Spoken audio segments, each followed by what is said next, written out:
Hello friends, welcome back again in नाशिकचा भाऊ. So yes, परत समर सीझन सुरू झाला होता आणि मग विचार केला की समरमध्ये जर कुठे ट्रिपला जायचं असेल तर बेस्ट प्लेस आहे कुठलंही बीच.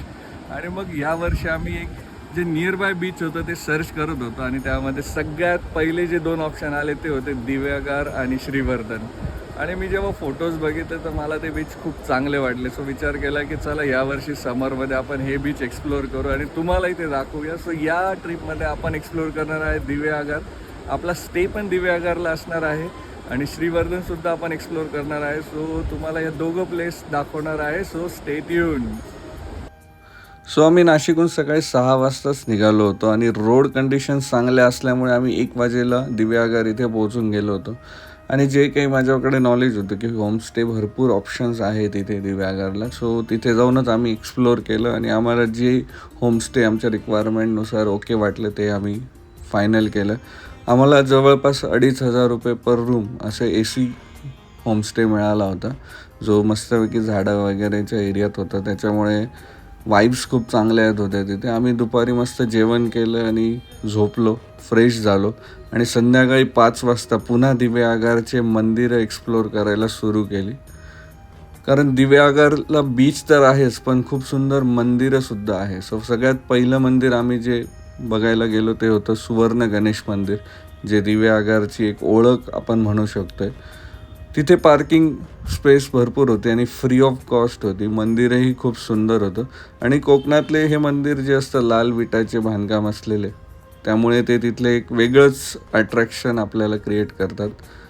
सो हेही मंदिर खूप सुंदर होतं आणि मस्ट व्हिजिट प्लेस आहे. जेव्हा केव्हा तुम्ही दिव्यागारला जाणार तर मी नक्की रेकमेंड करेल की तुम्ही ह्या मंदिराला व्हिजिट करा. आणि तिथून आम्ही पोचलो रूपनारायण मंदिरात. हे मंदिर अतिशय सुंदर होतं, म्हणजे अगदी आम्हाला तिथे हम्पीच्या मंदिरांसारख्या वाईब्स तिथे आल्या. कारण तिथे खूप ओल्ड दगडामध्ये कोरलेली मूर्ती आहे. नंतर एक बारवसुद्धा तिथे आपल्याला बघायला मिळते.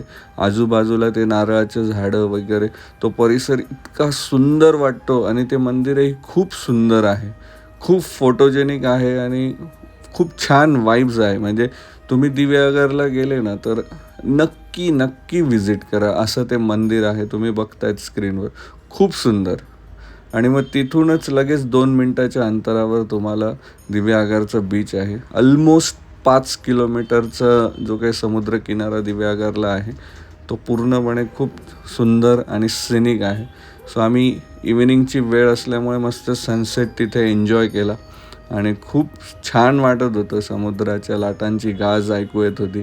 आम्ही भरपूर सारे फोटोज व्हिडिओज तिथे काढत होतो. सो ओव्हरऑल खूप मस्त वाटत होतं दिव्यागारला, तिथलं वातावरण वगैरे, आणि बेस्ट समरवाली फिलिंग होती.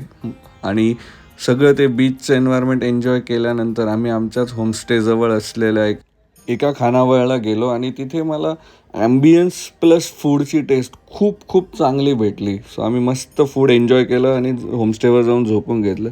दुसऱ्या दिवशी सकाळी ब्रश करून डायरेक्ट बीच साईडला जाण्याचा निर्णय घेतला. बीच जवळ असल्यामुळे तुम्ही तो एक ऑप्शन एक्सप्लोअर करू शकतात early in the morning. So मॉर्निंगच्या बीचच्या जे वाईब्स असतात ना, खूप भारी वाईब्स असतात, म्हणजे परफेक्ट मॉर्निंग स्टार्ट वाटते.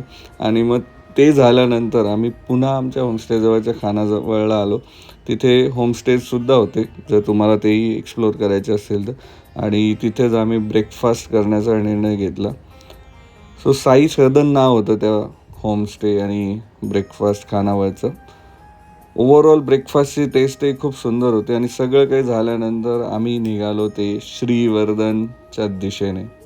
दिवेआगार टू श्रीवर्धनचा जो कोस्टल रोड आहे, my goodness, one of the best coastal road I have ever seen. खूप सुंदर, म्हणजे कोकणातला हा बेस्ट कोस्टल रोड आहे असं मला वाटतं. कारण याआधी मी भरपूरदा गेलेलो आहे कोकणात, पण मला खूप सुंदर वाटलं. आणि दिव्यागारच्या बीचची खासियत म्हणजे बऱ्यापैकी स्वच्छता होती, पार्किंगची व्यवस्थाही खूप चांगली होती. आणि आता तिथे कन्स्ट्रक्शन वगैरे केलेलं असल्यामुळे थोडे असे छोटे छोटे मॉन्युमेंट्स वगैरे क्रिएट केलेले आहेत, स्ट्रक्चर्स क्रिएट केलेले आहे.